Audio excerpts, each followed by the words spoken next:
and that's actually where it comes from.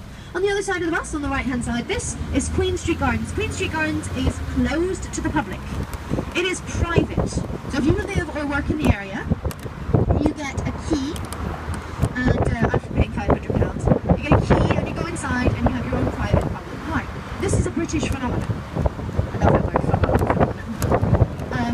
This is basically similar gardens are featured in the film Notting Hill, where Julia Roberts and Hugh Grant, they climb over a wall to get inside a garden. That's what they're doing. They're climbing inside because they haven't seen a key square before, and they'd like to. And then at the end, they're pregnant, and they have a key, and it's wonderful. It's a really good thing. Okay, so that's Queen Street Gardens, private. Now, the other thing we were trying to do when we were building the new town is we were trying to apologise over and over and over again.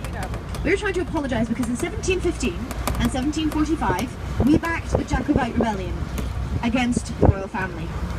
We backed the wrong side, basically. So we were trying to apologise to the royal family. So when we were building the new town, our beautiful, beautiful new town, we actually named all of the streets, apart from one, I'll show you that one in a second, after a link with the royal family or England.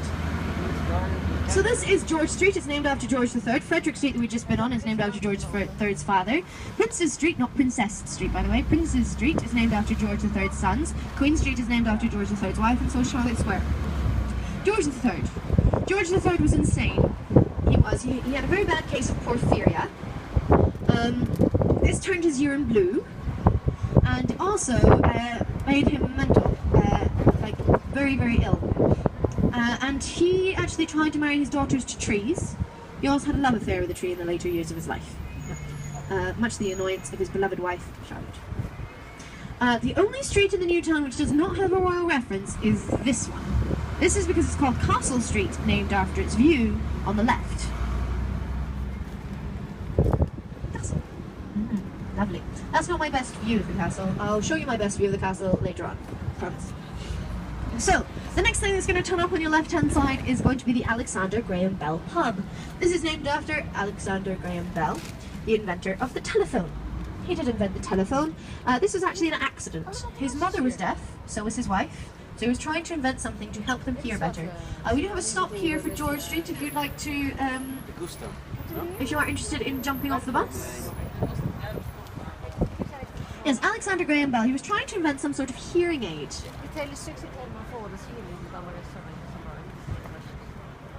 Now, he actually stumbled on the creation of the telephone because he spilled acid down his front. And he picked up the telephone to ring his assistant, who was the only other person in the world with a telephone, and he realised that it could be used on a much grander scale.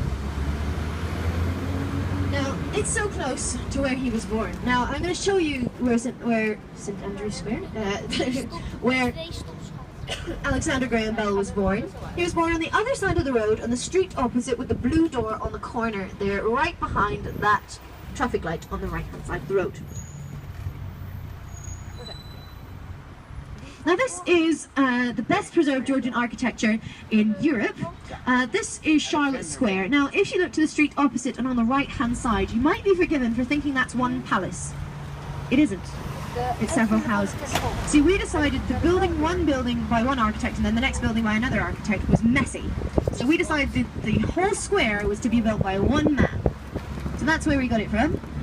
This is called a palatial frontage, which is difficult to say when you're drunk. We have a stop here for Charlotte Square, if anyone is interested. Stop number 3, anyone? Yes, there are people jumping off the bus here. Yep. On the right-hand side, this beautiful church-like building is actually the National Records Office. This is a scaled-down version of the dome of St Paul's Cathedral in London. We do have a stop here. Bye-bye, my friends. Have a wonderful stay. Bye-bye. On the right-hand side, the person in the centre of the square there, this is another closed square to the public, this is private. The gentleman in the centre on his horse there, that is Prince Albert. Now Prince Albert, some people do tend to think of him as a king.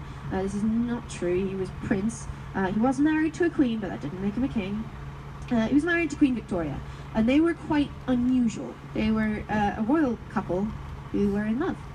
And this is quite unusual for our history. Excuse me. Now, Prince Albert and Queen Victoria, they were first cousins. Hello. They were first cousins, and they met when they were 7 years old. But she didn't like him very much because boys are icky when you're 7 years old. And then they met when they were 15, and she wrote in her diary, "I find him much changed, my heart is all aflutter." Which is sweet. Anyway, they met, they fell in love, they had 9 children, they lived happily ever after until Albert popped his plugs and died. He died at the age of 42 from typhoid. This had a knock-on effect on a lot of stuff.